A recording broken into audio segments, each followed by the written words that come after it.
Today I'm gonna spend 24 hours in a room.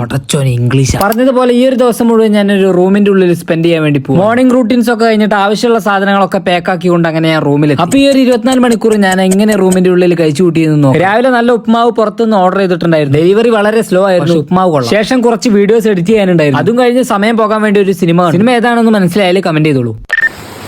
സമയം പോകാൻ വേണ്ടി റൂമിലൂടെ അങ്ങോട്ടും ഇങ്ങോട്ടും നടക്കുന്ന കൂട്ടിലടച്ച ഒരു കോഴീന്റെ അവസ്ഥയായിരുന്നു ഇന്ന് എനിക്ക്. അങ്ങനെ സമയം ഇപ്പൊ 2:30 ആയിട്ട്. സോ നമ്മുടെ ഉച്ചക്കത്തെ ഫുഡ് എത്തിയിട്ടുണ്ട്. ചോറിന്റെ കൂടെ ഒന്ന് കഴിക്കാനായിട്ടുള്ളത് നല്ല ഫ്രഷ് പുഴമീന്റെ കറി. അതൊരു പിടി പിടിച്ചതിന് ശേഷം പിന്നെയും കുറച്ചേരം സിനിമ എടുത്തു. നല്ല പൊരിഞ്ഞ മഴയത്ത് പുതച്ചുമൂടി കിടന്നുറങ്ങുമ്പോൾ കിട്ടുന്ന ഒരു സുഖം. അങ്ങനെ ഒരു ഉറക്കും പാസ്സാക്കി കണ്ണുറന്ന് നോക്കുമ്പോൾ അതാ കുറെ ചക്കച്ചുളകൾ എന്നെ നോക്കി കളിക്കും. പിന്നെ എന്ത് നോക്കാൻ അതെടുത്ത് തീർക്കും. ജനാലും വാതിലും ഒക്കെ അടച്ചിട്ടിട്ട് ഏത് ഓട്ടയിൽ കൂടെയാണ് ഈ കൊതുക് കയറി വരുന്നതാണ് മനസ്സിലാവും. കുറച്ച് നോട്ട്സും കാര്യങ്ങളൊക്കെ എഴുതാനുണ്ട്. അത് എഴുതി തീർന്നപ്പോഴേക്കും നമ്മളെ ഫുഡ് ഡെലിവറിന്റെ ആൾക്കാർ എത്തിയിട്ട് രാത്രി കഴിക്കാൻ നല്ല ചീരക്കറിയും ചോറുമാണ് ഓർഡർ ചെയ്തിട്ടുണ്ടായിരുന്നത്. So finally the challenge is complete. അപ്പോൾ വീഡിയോ ഇഷ്ടപ്പെടുകയാണെങ്കിൽ ചാനൽ ഒന്ന് സബ്സ്ക്രൈബ് ചെയ്യാം. ഓക്കെ.